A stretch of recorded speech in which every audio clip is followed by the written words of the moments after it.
তখন তোর মাধ্যমিক তো গেল, এবার উচ্চ মাধ্যমিকে কোন বিভাগ নিয়ে পড়তে চাও? আর্টসে পড়বে নাকি?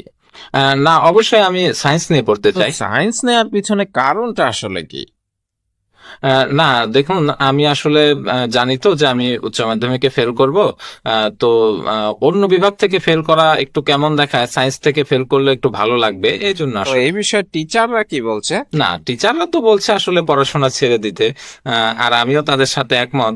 কিন্তু বাবা মা না একটা অদ্ভুত বায়না করে বসছে যে পড়াশোনা নাকি করতেই হবে। তো মাধ্যমিকের পরে তোমার লক্ষ্যটা কি? দেখুন, আমি মনে করি যে একটা স্টুডেন্ট যখন তার লক্ষ্যটা নির্ধারণ করে ফেলে না, তাকে আর আটকানো যায় না আসলে। অসাধারণ। এজন্য আমি লক্ষ্যটা নির্ধারণ করিনি।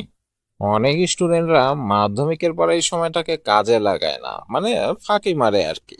না, জিনিসটা আমিও দেখেছি। আসলে অনেক ফাঁকিবাজ স্টুডেন্ট আছে যারা মাধ্যমিক পড়ার সময়টা কাজে লাগায় না আসলে।